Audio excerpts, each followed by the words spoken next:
नमस्कार दोस्तों। दिल्ली जितनी रफ्तार से यह शहर चलता है उतनी ही थमी थमी सी जिंदगी है यहाँ की। इन लोगों को देखकर ऐसा लगता है जैसे इन्हें इंतजार है किसी के आने का। इन सब के बीच में मैं भी इंतजार कर रही थी, लेकिन किसी के आने का नहीं बल्कि किसी के पास जाने का। अब मेरे मन में थोड़ी सी भी उलझन नहीं थी, बस इंतजार था उससे मिलने का। अगर थोड़ी बहुत उलझन बची थी तो उसमें इतना दम नहीं था कि वो मुझे रोक सके। मुझे लग रहा था कि मैं चिल्ला चिल्ला कर सारी दुनिया से कह दूं कि मुझे उससे प्यार हो गया और कल उससे इजहार करने वाली हूँ।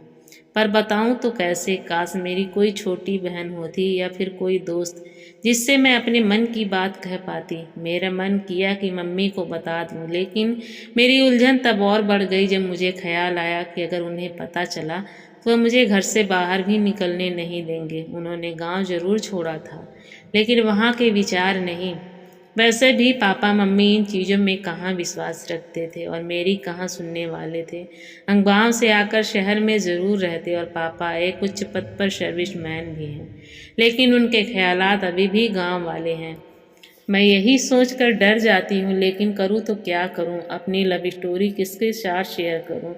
लेकिन मैं उसे भुला भी तो नहीं सकती, क्योंकि उसको इतना पसंद जो करती हूँ। खैर छोड़िए, ये उलझन दिमाग में लिए अपने कमरे में आ गई और अपना हेडफोन लगाकर अब कमरे में गाने सुनने लगी और डांस करने लगी। कुछ समय हुआ ही था, तभी थोड़ी देर में दूसरे कमरे से आवाज़ आई, आज सोना नहीं है क्या बेटा? 11 बज रहे हैं, सुबह कॉलेज नहीं जाना क्या? लेकिन आज मेरे कदम कहाँ रुकने वाले थे। इतनी खुश जो हो रही थी कि शब्दों में बयां करना मुश्किल था। मैंने नाचते हुए ही कहा, हाँ मम्मी, बस सोने वाली हूँ, आप सो जाइए। अगर आज मेरे कोई नाचने का कोई मजाक उड़ाता तो भी मुझे कोई परवाह नहीं थी। अभी मैं नाच ही रही थी, तभी पानी की तेज बूंद मेरे चेहरे से आकर टकराई और मुझे आंखें खोलने पर मजबूर किया। पता नहीं उस टाइम मुझे क्या सूझा। खिड़की के पास जाकर उन बूंदों के साथ खेलने लगी और अपने मुंह पर बार बार उन बूंदों को फेंकने लगी।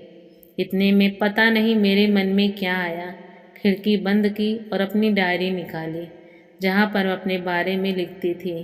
आज ही मैं कुछ अपनी लव स्टोरी के बारे में लिखने लगी, लेकिन आज जो लिख रही थी वह सीधे मेरे दिल से आ रहा था। मानो ऐसा लग रहा था जैसे डायरी से अपनी मन की बात कह रही हूँ। बड़े अजीब ही होते थे उसके इशारे, समझ तो नहीं आते थे, लेकिन मेरे चेहरे पर एक मुस्कुराहट जरूर दे जाते थे। अब समय के साथ मैं धीरे धीरे इसके इशारे भी समझने लगी थी और रोज़ कुछ न कुछ पागलपन करके मुझे हंसाता था और एक दिन तो हद ही पार कर दी।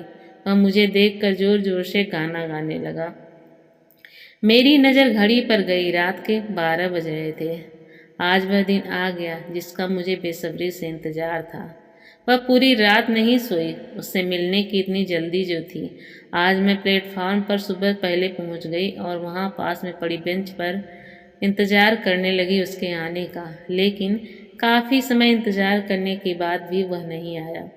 मुझे बेचैनी होने लगी। आज तो ट्रेन भी निकल चुकी थी, लेकिन उसका कोई पता नहीं था। मेरे अंदर अजीब अजीब ख्याल आ रहे थे। पता नहीं क्या होगा, क्यों नहीं आया। वह काफ़ी समय इंतज़ार करने के बाद मुझे अंदर से रोना आ रहा था। सच कहूँ तो मैं दुखी हो गई थी। मन तो कर रहा था कि आज अपनी जान ही दे दूँ, लेकिन मरता क्या ना करता।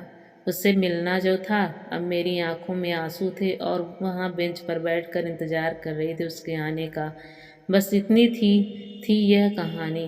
धन्यवाद।